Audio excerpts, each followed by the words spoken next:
ஜெய ஜெய ஸ்ரீ சுதர்சனம்.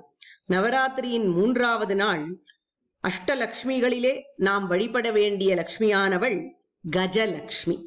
கஜலக்ஷ்மிக்கான தியான ஸ்லோகம். அபிஷிக்தாம் கஜேந்திராபியாம் அம்போஜரசிதாசனாம் அம்போ மம ஹரந்தீம் தாம் அந்தக்குர்வே சதாரமாம். இந்த ஸ்லோகத்தில் ஆசுகவி சார்வபௌம ஸ்ரீநிதி சுவாமி அன்றைய தினம் பிராட்டியினுடைய அவதாரம் திருப்பார்கடல் கரையிலே நடந்ததே அதை பத்தி ஞாபகப்படுத்துகிறார். அன்றைய தினம் என்ன ஆயிற்று?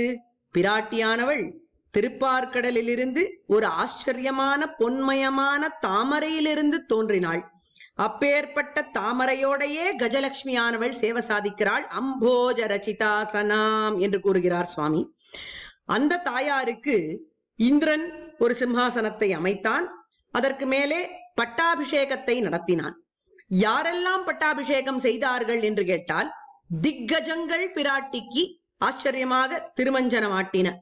அதைத்தான் இங்கே சுவாமி கூறுகிறார், அபிஷிக்தாம் கஜேந்திராபியாம் என்று. இப்பேற்பட்ட பிராட்டியானவள் ஆச்சரியமான தாமரையிலே வீற்றிருந்து கொண்டு கஜங்களால் அபிஷேகம் பண்ண பெற்றவள் நம்மளுடைய பாபங்களை எல்லாம் ஒழித்து விடுவாள். அதனால் அடியேனுடைய பாபங்களையும் போக்க வேண்டும். அம்ஹோம ஹரந்தீம் தாம் அப்படிங்கிறார். அம்ஹம்னா பாப்பம் அப்படின்னு அர்த்தம். எல்லா பாப்பங்களையும் அப்படியே துடைத்து விடுவாளாம், கழுவி விடுவாளாம் பிராட்டி.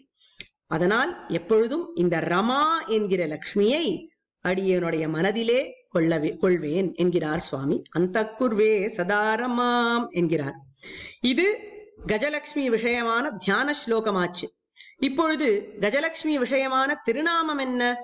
ஸ்ரீ லக்ஷ்மி அஷ்டோத்தர சதநாமாவளியின் 35வது திருநாமம் அமிர்தா என்கிற திருநாமம். பிராட்டிக்கு அமிர்தா என்று ஏன் பெயர் என்று கேட்டால், இவள் பார்க்கடலிலிருந்து பிறந்த அமுதல்லவா. அமுதில் வரும் பெண்ணமுதுண்ட எம்பெருமானே என்றெல்லாம் ஆழ்வார்கள் கொண்டாடுவார்கள். அதனால் உண்மையான அமிர்தம் என்ன, யாரு என்று கேட்டால் அவள் வேற யாரும் இல்லை, இந்த கஜலட்சுமி தான். அதனால் இந்த அமிர்தா என்கிற திருநாமத்தை கஜலட்சுமி விஷயமாக இன்றைய தினம் நாம் தியானம் செய்வோம், ஜபிப்போம். அமிர்தாயை நமஹா.